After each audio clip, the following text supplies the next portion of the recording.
All right, ladies and gentlemen, as promised, tonight I have a rebuttal.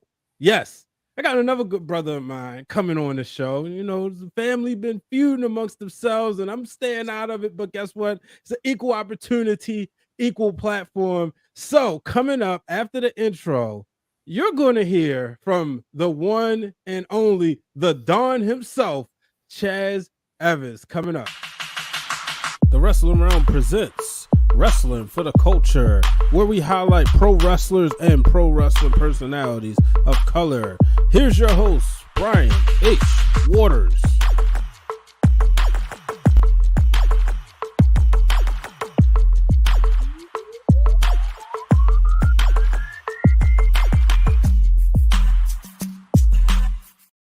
Hello, ladies and gentlemen. Welcome to this episode of Wrestling for the Culture. I'm your host, Brian H. Waters. The show, of course, is brought to you by the Wrestling Realm, where you can save $20 off your purchase on SeatGeek, anything over $50. You can also become a Patreon for at least $1 per month and get exclusive content from myself, the real Dwayne Allen, and soon coming from Brother Hugh and the guy, Brandon guy. Yeah, I just put it out there, speak things in existence. Now that we got that out of the way, ladies and gentlemen, please welcome the Don himself, Chaz Evans. Chaz, what's going on, bro? Hey man, I can't complain, bro. Can't complain. I'm excited. I'm on Wrestling for the Culture. Like, yeah. This has been a long time coming, man. Definitely. Bro, I have been watching your show. I've been watching just all you guys for like about, I think, bro, it's just like 2019. Wow, I appreciate that. Yeah. So I was like, oh yeah. When can I get on? Like, let's go. Man, definitely appreciate that, man. A lot of, I've been watching you work, last year, pretty much this weekend last year down in DC. Got to see, and we, wow. I know time flies. Wow. Lots have changed since then, but that's when we had the whole community out. I'm sitting up here tweeting this out now. My bad. I'm trying to do two things. Oh no, listen. I was trying to rush to do that while the intro was going on. I was like, oh yeah. It's like, oh wait, gotta get that out there. Yep, you gotta let the people know. But so it's exciting to have you on, to have you come through and talk your stuff. I know the last time we was in Pennsylvania and there was a screw job that happened. There was a screw job that happened. You and Mr. Boujii himself, JBoujii, y'all. It was at that time he was with Takeover and Pure Ignorance, which I'm actually rocking my Pure Ignorance shirt. Make sure y'all get Pure Ignorance merch from foryourwear.com. But yeah, a lot has changed since then. But y'all two still haven't been able to, let's just say, get on the same page. There's probably will never be no same page. I'm gonna put it out there. I don't like him. I don't like him. I don't know why. Like this, I don't have to give a whole long 30-second little promo jab. I just don't like the dude, bro. Wow. What really happened? Okay, and this is the truth. I've never told a lie in my life. All right. So never? All right, like, anyway, it's not the point. So, look, I met JBoujii. I want to say actually this time last year, no, March of last year, and we were it was that Outbreak Quarantine show out in Super Craze, and I just caught wind of the rise of JBoujii and Takeover on my social feed. So I just, started following this dude probably like maybe 2 weeks prior. And I was like, yo, he's kind of dope. Like, I like the way he work, and like he's brash about his stuff. Like, okay. I meet him, I tell him, hey, nice to meet you. Do the whole wrestling, everything, shake your hand, nice to meet you. And after my match, homeboy comes out, decks all of us, and dips out. Oh. Like in typical JBoujii fashion, right? Never up front. And it's been on. I haven't yet to get my receipt back. And so I'm waiting to get my receipt back. And he keeps ducking and dodging the fade. So that's where it started. It started with mutual respect. And, well, okay, let's talk about July. and I vividly remember this day because it was the day that Vince McMahon decided to step down. Yes, it was. It was. And I almost like, oh my goodness. Like I'm literally getting ready to get in the car. I'm loading the kids up, waiting, brother Hugh. We get ready to take this road trip. And then all of a sudden the news breaks. And I'm like, hold up. I gotta see if I gotta work. But that was the same day, and we went out there and y'all had a match. And I'll be for one to say, this was before me and JBoujii was able to come to a mutual respect. But y'all had a match, and things kind of got out of hand. There was a funky referee, to say the least. Man, that's it drives me insane because the match was won. Right. I think that, and that is without a shadow of a doubt. If you go back and watch that, the match was won, and he can't deny that. He can't deny that he got beat in that moment because he knew he could. He knew he couldn't handle it. He knew that him and Takeover could not handle it, and he got to go. He got to cheat. He got to cheat to win, bro. You've seen it. You listen. You helped him cheat. Like, I mean, wait, how did I help? Oh, when y'all were up in the world, was it the Bronx? His little Bronx homecoming. We talking about July. But he's a cheater regardless. He cheated then. He's cheating now. He's still been cheating. We're talking about July here. In July, what happened? He cheated. Right. He cheated. He can't beat me straight up, Brian. He can't. Right. Okay. So did you have any other beef with Takeover as well? No. Okay. I've always said this. The beef was with JBoujii. It's just, hey, there's your homeboys. You gotta get the beef. That's how me and Pure Ignorance rock. If one of them got beef, we all got beef. Red Dog just jumped in. Shout out to Red Dog. Said once a cheater, always a cheater. Is that? I mean, so what's more to say, man? And y'all was supposed to have a match in December. Yes. What happened? I got there and I was ready. Okay. Listen, I've been waiting all year long for this.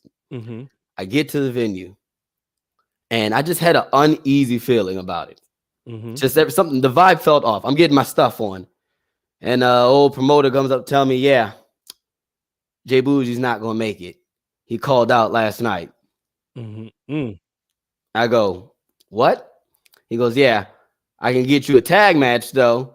And if you want some promo time, afterwards, go ahead, grab the mic, say what you want. Said, all right, cool. Getting paid regardless, whatever. But I was mad. He didn't show up. And then on Twitter, he wants to go say it was money issues. No. I found out he tried to go get signed, and clearly he didn't get signed. Ooh. So take that how you will. Wow. Okay. So we this was what we're doing here tonight. He tried to get signed. There was this tryout with all these promoters and agents and scouts, and he skipped on fighting me because, hey, let me go get signed rather than taking L to the Don. So the Don, I gotta ask you, I wouldn't be a journalist if I didn't. If the same situation was in reverse, what would you have done? I'm on my commitment. I'm just that type of person. I'm gonna honor my commitment. Because if it's for me, it's gonna happen regardless. Okay. Respect. If it's gonna happen, it's gonna happen. I'm not in on crossing people like that. I made a commitment to that promoter that I would be there for that date to wrestle for his company. I'm there to do a job. Now, can you always trust promoters? Have there ever been a time where a promoter has backed out? They're not stupid. Oh. They're not stupid. Okay. They're not stupid. Let's be real, brother. You got three dudes of color. You think you want to cross them? You think you want to cross them when it comes to money? Speaking of dudes of color, Rico Hendricks has dropped in. Shout out to him. Yo, cousin Rico. Yeah. So yeah, all right, okay. I understand where you're going with this. You know, now when can we get this match? I've seen the back and forth. What Listen, would you say to promoters right now as you look to try to get this match done? if you want probably the biggest feud on Twitter and wrestling Twitter on your show, you want to book this match. If you want to make money, you want to get your company out there. All right, you want that Twitter exposure that everyone talks about. You need to book JBoujii versus the Don Chaz Evans. One, you're going to get you'll get a good match, but you're going to get a really, really, really good fight. You need to book this match so you can make some money. We're all in the money making business. Mhm. Let's make money. He Mm. he understands marketing. I give him the credit. He understands how to market himself. He's out here calling out STP. Book this match. This is the match you want to book. This is the match. JBoujii versus the Don. And Because I'm the guy that's going to end the reign. You going in the ring? I'm going to end the reign. I think so. Okay, That's why he's been ducking me. Yeah, I was gonna say, I know he's done. I think it's the SWF. I get the letters mixed up, so pardon me, but I believe it's SWF, one of the champions. Are you going to challenge him for that championship? You never know. Okay. You never know. I don't want to. I know he's watching. He has done nothing better with his life, so I know he's watching. You never know. I don't want to. I want to show my hand. How far are you willing to travel to get this match booked? Oh, I'll go anywhere. I can fight him. I can fight him here at home and right here in Baltimore. I can fight him in Philly. I can fight him in New Jersey. I can fight him in his own hood, the Bronx. It don't matter where it is. Mm-hmm. You can put it on a boat in the middle of the ocean. So this sounds personal, brother. It is. At this point, it is. Okay. It is. When you call out my city and the people in my city, then we got issues, bro. We got issues. We got issues. Because there are little kids out there that do give a damn about the Don Chaz Evans. Because there's little kids out there that the Don gives them hope that, hey, I can do something. I can actually make it in whatever I want to do. So. And we don't say the T. No. There's never. He always in a car ride is talking about us. Like, Baltimoreans, you guys don't say, you say two. I'm like, no, we don't say that. Right. I remember in college, so I was in a performing arts school, so it was everybody all over, and they would go, "Why do you guys sound so country?" And I go, "What?" I'm from no, there's nothing country about it. Facts. But people always try to say that. I mean, we're the northernmost southern state, but we're not country. That all starts in PG County. Exactly. Yeah, let people know. Tune in right now. Tell your friends, share this stream with your friends. Tell them to tune in right now to Wrestling for the Culture, as we have the Don himself, Chaz Evans. He has made it clear he's calling out JBoujii. I've been calling him out for a year straight. Wow. A year straight, and he's been ducking it. He is the legit version of Twitter fingers. And listen.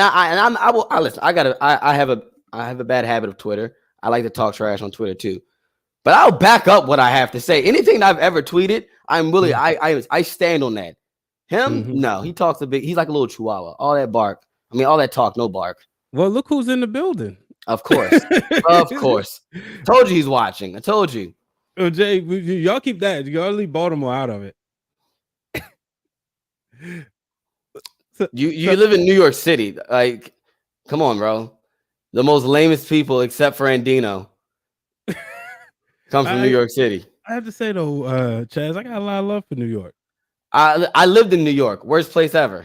Oh, see, I ain't lived there, but that's probably I went. Yeah, no, absolutely not. Even though the other day I was considering, I would probably go. Circumstances being different, I would go back to Connecticut, but that's a whole different story.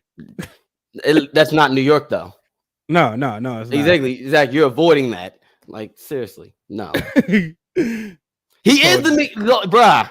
Like I came back with him with 2 promos, and then he decided to give me this poetic promo back, man, and then not show up. Wow. Okay. Well, Like, you know what? no, I waited 3 days, 3 days for him to say nothing, and he said not a was a mouse, a mouse, bro. This has gotten real personal. I mean, this has started on the Twitter. This has been happening in Twitter Spaces. This is what I'm trying to understand. You got a lot of promoters out here, you know, and I know Boujii been picking at everybody.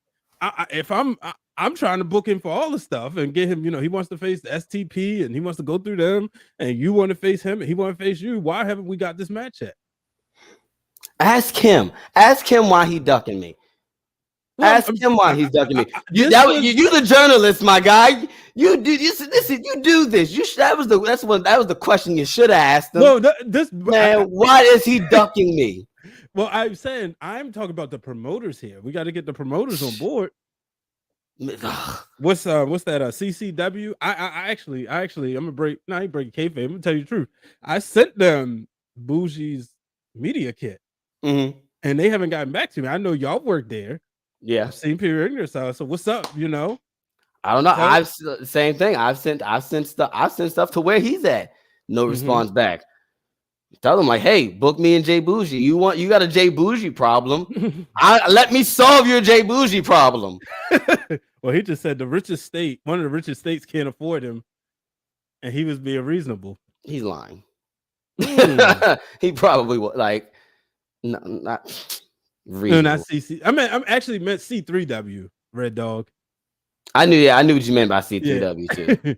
It's funny they because I'm like, you know, that's when I was gifted this great shirt, you know, and I was wondering when is the match going to happen? Listen, ask him. I want to see, you know, when JBoujii stops being scared, I guess that's when it'll happen. Maybe he needs to go, you know, keep hitting the gym. Ooh. So he can, you know, get his weight up, so maybe he can stand a chance. Y'all like throwing shots at each other, you know. I might have to have a showdown later at the end of the show. Who knows? Maybe we get Boujii on here. And y'all can talk it out like men. Like he had his own. He had his time. Don't bring him up here. But one of the things I was going to ask you, man, is you know, we talk about you and we talk about your career. When did you know? I know you said you went to performing arts school, and you could see it the way your promos are produced. When did you decide like this was what you wanted to do? Obviously, you know, I was at your wedding. If we gonna break kayfabe, so I know you're a lifelong wrestler fan. But when did you decide? I think so. The funny thing about it is, like, and I don't shy away from this. Anytime I'm asked this question, is that in high school I backyard wrestled. Okay, and I did that legitimately since my junior year in high school till I took the jump to go pro and like actually get trained. Like all I've known was wrestling from literally 8 years old till now. And I knew after I finished my second year in college, and I do hit the gym. Thank you very much. Mind your business.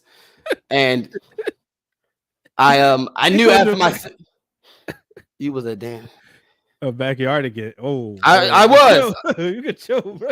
I was. Listen, I don't shy away from it. You're right. I was, and I'm still better than you. Still better than you. But yeah, man, I knew then that's what I wanted to do. My heart was into wrestling, and I was like, well, if I'm gonna do this, let me do it. Right. And I was like, I made the jump, and I was like, all right, and I never looked back. And then I met punks like JBoujii. Shout out to Chris Haven in the building. Oh, that's the home. That's Machiavelli right there. Oh, bet. That's Machiavelli. Got him coming on soon as well. The Pusher Prince. Yes, sir. So now, you know, you're able to, you know, live out this dream. How do you balance, you know, you being a family man and, you know, it's rough to share your shoot job, but, you know, let's just say, I like I said before, my you're my daughter's favorite male wrestler. Like, how do you balance out everything? It's funny, and listen, and my life is run by children. Mhm. I work with kids, and I just this is I love kids. It's just what it is. I love working with kids and just being a teacher and a role model. And so it's hard. Mhm. It is. I'm not even gonna lie. It is hard, but I make sure that my family. When I am home, I'm present. I think that's a lot of people are not present, Right. and so I make sure I'm present and enjoy the moments that I have, so that when I do go out, hey, it's not as bad. Yeah. Now, how did y'all form Pure Ignorance? I'm double checking the year, but the shirt established 2015. How did this all come about? So pure ignorance is fun. It's actually it's more than just me, Noah, and Machiavelli. It's about like eight. No, how many of us? It's a lot of us. But Okay. it's actually our friend group. That's the squad. So we came up with that name. That was the group chat name. If for all my millennials, remember Kick, right? Right. Mhm. That's how far back this name of pure ignorance came. So you talking like 2013, Yes. 2012? So all of us have been in this group chat and we have just indoctrinated that. And it was always a joke that if we ever became actual professional wrestlers, we all were going to form this stable like the Bullet Club, and we were going to be pure ignorance. Mm-hmm. And I said, well, let's do that then. And so we brought it back up. We were like, well, this is us. Same, Rico. Oh, absolutely. Absolutely. I think everyone got in trouble with Kick. Mm-hmm.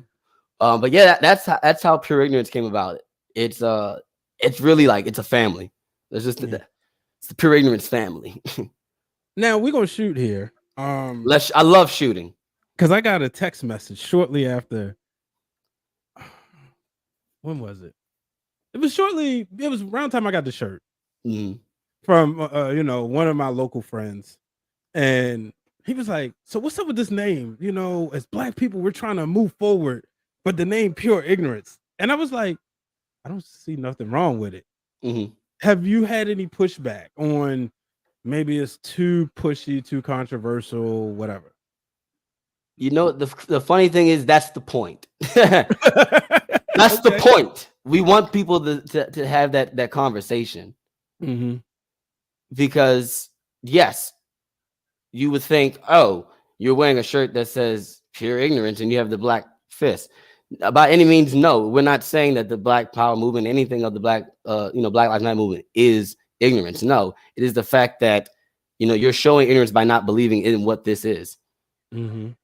And do we get pushback? No.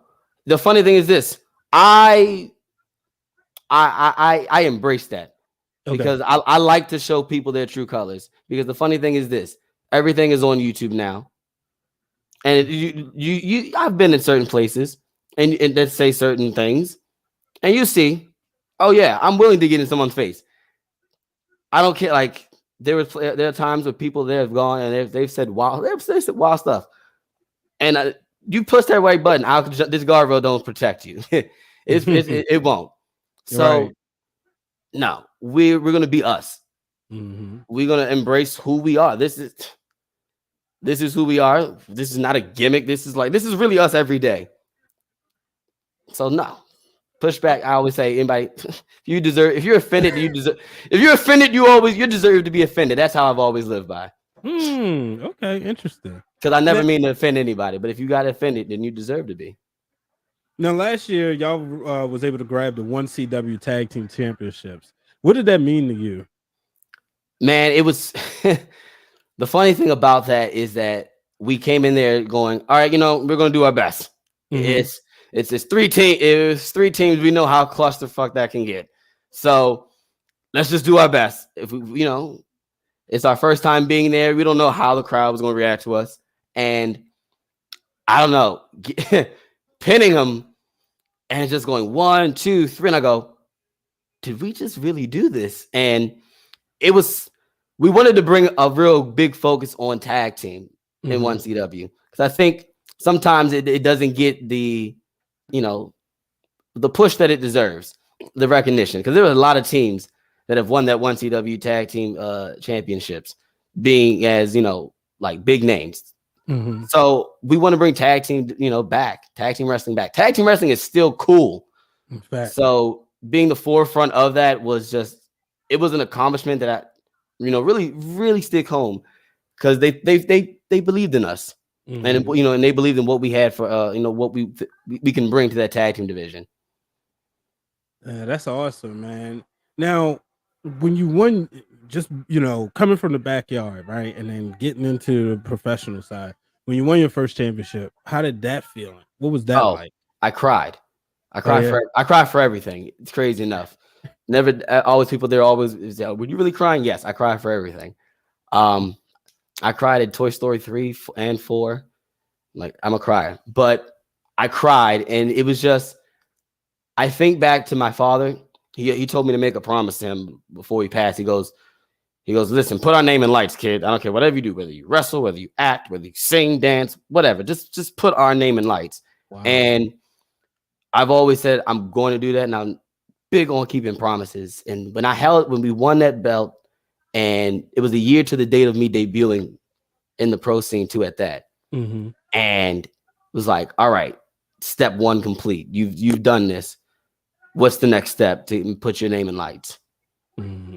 And yeah, I get goosebumps still, just thinking about it. Yeah. Got Crystal in the chat. Says such a crybaby. I am.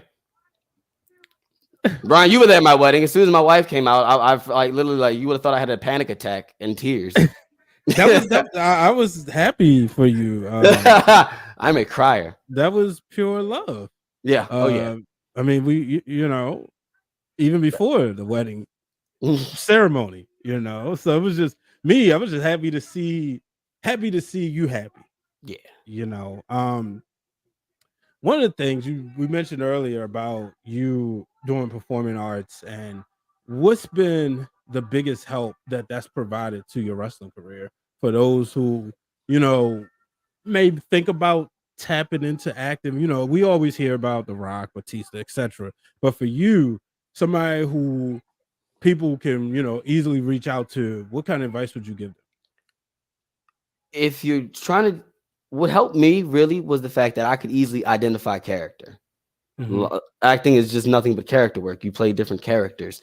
And so coming into the professional side, I knew how to play a character, how to do nuances, little small things, how to talk, how inflection in certain words, how you say certain words can affect, how people feel. And I think that's why my promos have always gotten, high praise, is that I know what people look at. I Hmm. know how to work the camera. I did, behind the scenes work with camera work in high school in mass comm. So I know how to do behind and in front of the camera. So I know what captures the eye, and it's no different. It's just character. With Yeah. acting, you have actual a script and lines. But if you can memorize a 15-minute match that some people do, you can memorize a script. Wow. So you have to, like, it's easy for you to memorize matches. Yeah, actually, Okay. crazy enough, it is like, because I always would help me in acting was, I just need to know what I need to do. You have, Hmm. as long as you know what you got to do and I know what I got to do, we can make butter. You know, Facts. we can be smooth like butter, and so that helps me a lot, because I don't need to know what someone else needs to do. I need to know I'm in where I need to be at that point in time. Yeah. Yeah, that's what I found amazing. Just seeing how people are able to memorize stuff like that. We hear about the Macho Man, and him and like Ricky Steamboat in Mhm. that match at WrestleMania 3, and they said Macho Man was calling him up like, "Hey, we need to do this, we need to do that." It was like, what? So I And always felt. it helps also on the fly because of Mhm. improv Right. as well. Like, there are some people who you call everything on the fly, and you just have to be able to, just say, there's a thing in acting with improv. They say you always say yes and, because you always want to continue the story. You never want to deny someone on what they do. So it's like, you can call on the fly. Here, do this. All right. Yes. All right. Cool. Boom. All right. I'm going to do this. So yes and. it helps a lot with the flow, Mm-hmm. and it makes everything. At least it makes me more comfortable. So where I'm not over like, all right, I gotta think this, gotta do this. It really, my mind is already at ease because Yeah. I have that performance base, background. Oh, okay, that makes sense. Now, who were some of the people you looked up to growing up as far as wrestling? Oh man, I so I always tell the story of when I got into wrestling was right in the beat, like right and fresh in the Ruthless Aggression era. Like Mm. we were at the rise, we were hitting the rise. Like John Cena just went to Raw. Mm-hmm. My first WrestleMania was WrestleMania 23, Oh and wow, yeah, you're a and youngin. I am. Listen, I am 96. So Oh wow, we 10 years apart. yeah, 96. I'm Mm. pure 90s baby. Mm-hmm. And I would never forget the build up to Shawn and Cena, because I was a 10-year-old kid in 2006. I liked John Cena like every other 10-year-old kid. You Can't See Me. I knew the lyrics. I had John Cena's album on iTunes on my first ever iPod. I had his whole album, but my favorite was Shawn. I love Shawn Michaels. Still to this day, Shawn is my number one. And now, You as were I gotten older though, but listen, as I gotten older, because it was AJ Styles. okay. Because I watched AJ Styles in TNA as well, like early TNA, because my grandmother, because that's who got me into wrestling. Mm-hmm. So, but yeah, so Shawn was AJ, Finley. I love Finley. Razor Ramon, and my fifth is Jericho. Okay. Yeah. Now, besides JBoujii, as far as like the match that for a goal, is there a dream match out there that you want? Anybody else that's got your attention that you feel need to keep quiet? So listen, I got a list. And I wrote down a list, okay? Oh, Because you got the Cody list. I do, and I wanted to make sure that when you asked me this question, I had everyone's name. Mm-hmm. So this is my Duff list. Where is it at? There it is. Okay, it's taking a while to load, but all right, cool. So I know one of them is I know Trayvon's hurt, but when he gets back, Waves and Curls versus Pure Ignorance. Okay, you can team me up with Machiavelli or Noah. Mm-hmm. Yeah, definitely Waves and Curls. They've been ducking and dodging the fate ever since they were on my podcast. Mm-hmm. Alex Kane is one of them. That's the big OG, but I want to tussle with him. Eel O'Neal. Oh. Jordan Blade. Trisha Dora. Let's see here. Oh, love my brother, but Chris Andino. And last but certainly not least, Darius Lockhart. I know he's been gone. I love Darius Lockhart, and I just let's fight, dude. When I saw him live when at the first fight show when Trisha Dora was crowned champion, the show where she won, and I mean that was the day I was like, oh, I'm gonna do this. But I saw Darius and I go, oh, this dude's he's that guy. Like the presentation and how he works in the ring and how smooth and how he can put you in a pretzel, but he can also knock your lights out. I was a fan. I'm like, oh yeah. Oh yeah, man. Let's go. Man. Yeah, that's my Duff list. The Duff list. So we're gonna make sure that gets tweeted out. Oh yeah. Oh man. So what's been some of the best advice and who gave it to you that you've gotten since you've been in the business? O'Shea Edwards. I've had the fortunate to really soak like a sponge from O'Shea, having working with him at Fight together, knowing him then, and just back, me, him, and Red Dog went to the gym once, and he's still just spitting out knowledge. He's literally, I call him like the open, like the open book of wrestling. He just spits knowledge to you. And he told me and Red Dog this. He goes, and he put it on Twitter not too long ago, and I was like, oh my God, remember when he told me this? He says, listen, know who your circle is, and not everybody's in your circle. Like, people can be on your team, but know who's in your circle. Mm-hmm. And I was just like, yo, that is profound. Like I never thought about it like that. Like I always knew that, but when he like actually said it out loud, I go, okay, you're right. And he's like, just focus on you and in your circle. Like, yes, you got your team, but know who's in your circle. And so that it is stuck with me to this day. Yeah. Yeah, let's transition to podcasting, man, because my brainchild. Yeah, when did y'all decide to hop into the podcast business? It's all Red Dog's fault. It's all his Okay. fault. It's all his fault. There it is. That's the story. So he had a podcast and he invited a friend of ours on the podcast, and I was like, yo, well, I want to be on a podcast. That seems pretty cool.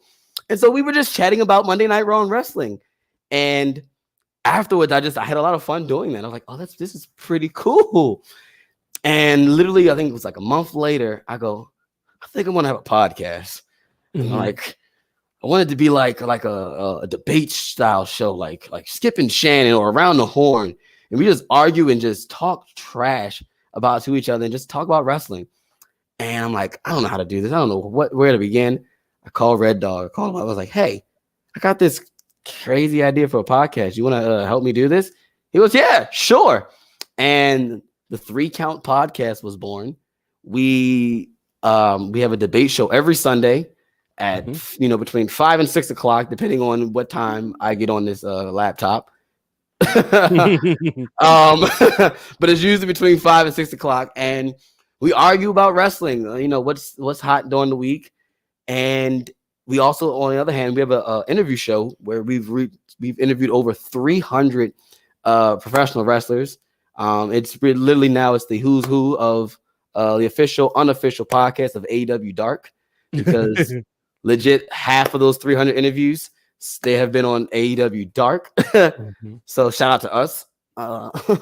But yeah, man, I got the podcast bug, and I've been doing it since 2020, and this is year 3, and we're still chucking.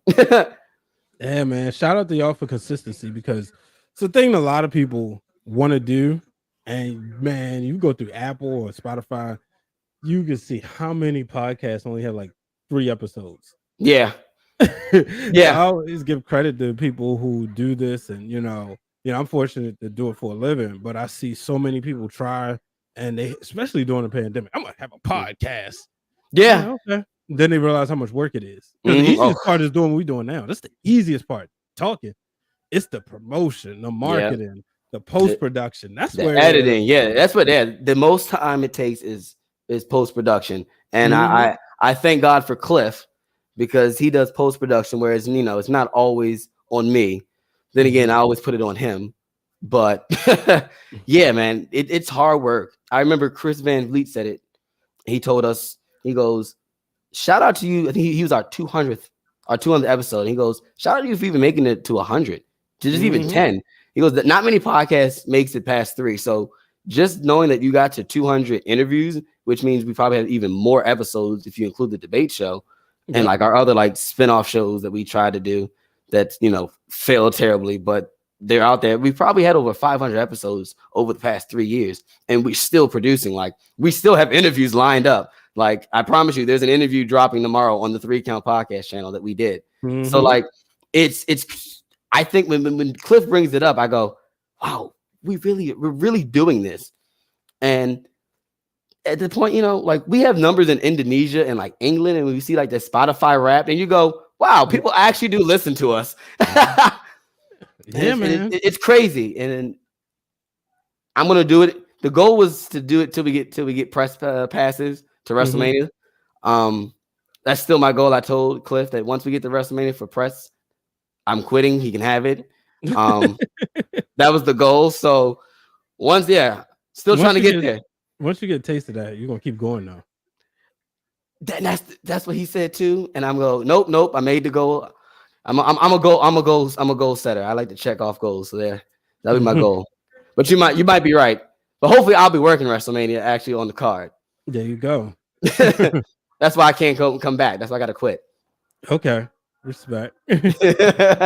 Yeah, before we get out of here, man, any final words, final thoughts? JBoujii's a punk. All right. He needs to stop ducking and dodging and hiding behind Shayla and Face. To be completely honest, I'm more scared of Shayla than the both of them. Wow. Follow me on everything. You know, follow Brian if you know, a lot of my folks showed up. I appreciate y'all. You know, follow the Wrestling Realm and all them because they're dope. If you like, really, like I watch their show every week after Dynamite. Like seriously. Appreciate that.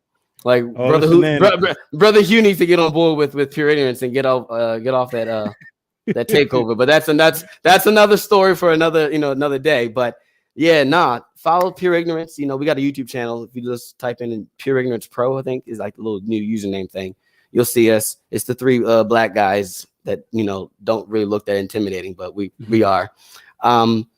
We got merch at For Your Wear. We just dropped like 2 new shirts. I had the best commercial of the Super Bowl weekend. I still think I was the best one with our new Daffy Duck, Bugs Bunny Duff in season shirt. Yeah, buy merch.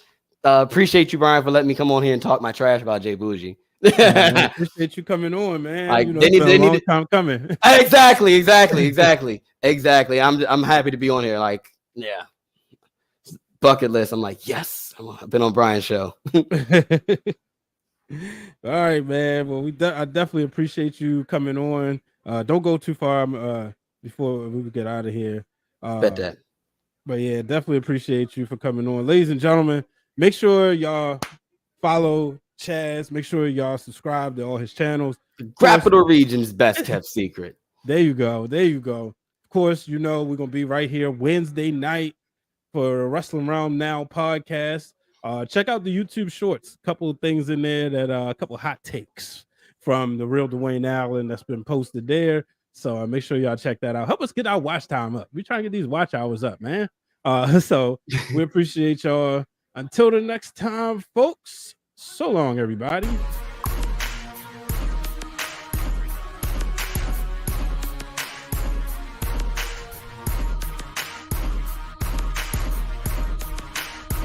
We still going.